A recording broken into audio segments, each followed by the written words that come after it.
It's the Electric Radio Show. Okay, we're going to get right into this, Andre. On the Celebrity Hotline with us today is Jose Canseco. Now, Jose, since you're partly responsible for bringing the entire subject of steroids to baseball in America, now, do you feel you've gone from being vilified to being vindicated? I definitely think I have. I mean, when Rafael Palmeiro testified for Congress and shook his finger and said I'd never used steroids, right. And all of a sudden, a month and a half to 2 months later, tested positive, that kind of had a great indication on people that, you know, maybe what Jose is saying is 100% truthful. But, yeah, nowadays people are very positive, high-fiving and thanking me for saving the game of baseball, and it's just a very positive outlook. Okay, so is there anyone you called out this time who wasn't mentioned in your first book, Juiced? Well, what's in this book is a polygraph examination, 2 polygraph examinations actually, on the first book and the second book, on its players mentioned and so forth, and the results. And also, Alex Rodriguez and Magli Ordonez, we talk about the, validity of the Mitchell report and just the aftermath of Major League Baseball. Now, I'm glad you brought that up, actually, because a lot of people contend that your first book, Juiced, is what led to the Mitchell report to even begin with. That's exactly what happened. Congress knew that my book, Juice, was being published, and they needed someone with inside information who had played the game for many years to head off this major investigation. Once my book was published, Congress decided to read the book and decided they had enough evidence to go with its investigation. On the Celebrity Hotline with us today is former baseball star Jose Canseco. So, Jose, do you think they got it right in the Mitchell report? No.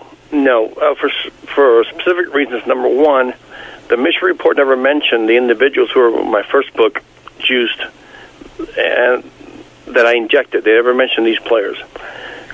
Ivan Rodriguez, Juan Gonzalez, to name a few. And then, ironically enough, I wrote this book, Juice, and started this whole investigation. Now, Mitchell does his own investigation, and along the way gathers information on all these players, never calls me and asks me my opinion on what I thought about these players if I ever dealt with them, number one. All right. Number two, in the Mitchell report, I was linked directly to Roger Clemens and Brian McNamee in 3 different instances. Yeah. Mitchell never calls me directly and asks me to validate if that information was true or not. So that was incredible. All right. Jose, so how do you correlate your allegations with what they found and what might actually come of it? Well, I always suspected Roger Clemens of using steroids. I suspected a lot of players, but I never had any solid evidence. And, when you think about it and take some time out and think about it, I knew Roger. We were friends. We were golf buddies. I knew his family. His wife knew my wife. We spent time together, and, we talked about certain private things.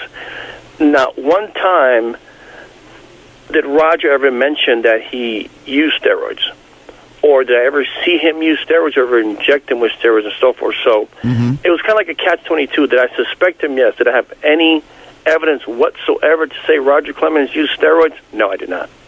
All right, so now you saw the congressional hearing. I mean, how do you come away from that and not think that, something was up with Clemens, I guess? Well, I think both their testimonies were shady. McNamee's testimony was shady because in a few instances, he mentioned me doing something with Roger that never happened. For example, Roger Clemens was never at my house at that party. Oh, okay. Another example was that McNamee mentioned that he gave me a bottle of steroids in the clubhouse. First of all, I don't even know McNamee that well. I've got my own supply of steroids. Why would I take a bottle of steroids from a complete stranger? It doesn't make any sense. On the Celebrity Hotline with us is former baseball star Jose Canseco, who has a new book out called Vindicated, Big Names, Big Liars, and the Battle to Save Baseball. Jose, you write about Alex Rodriguez in your new book, and your allegations don't only concern juicing. Now you claim that he made a move on your then wife. Well, there's a couple issues I had with Alex. Number one, he did go after my ex-wife, Jessica. Number two, Alex was one of the main individuals who told me at the Dan Marino Pro-Am that I was being blackballed. Meanwhile, I told that to the media. Yeah. One of the media personnel confronted Alex and asked him, did you ever tell Jose Canseco that he was being blackballed from baseball? Alex denied it. So I consider him a hypocrite, a liar, and I just have a bad taste in my mouth when you mention Alex Rodriguez. Now, Jose, with all the flack you've gotten and all the fans you've let down, was it worth doing these books? Well, I don't really think about it that way. I had to do something. Major League Baseball blackballed me. I wanted to attack Major League Baseball back and basically tell them, listen, you can't destroy athletes' lives. I'm not going to go quietly into the night.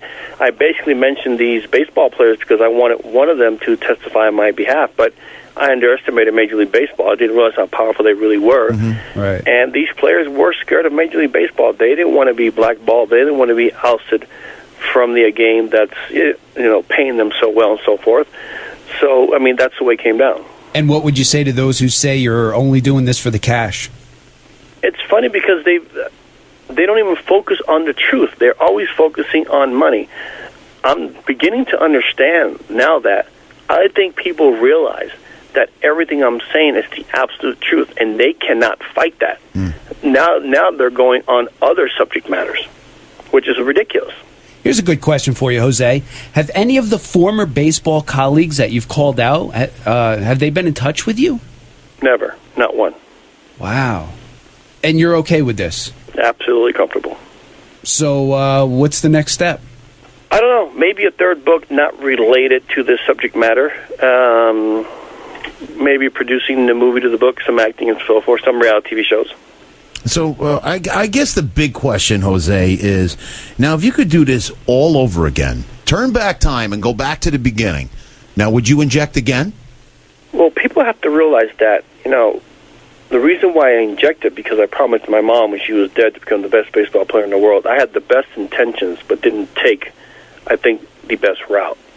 So you felt at the time that the way to go about it was just to cheat? At the point in time, when you're that young, you're not aware that it's cheating. Well, all right. The book is called Vindicated: Big Names, Big Liars, and the Battle to Save Baseball. Jose Canseco, thank you so much for being with us today on the Electric Morning Show. Take care, man. Thank you.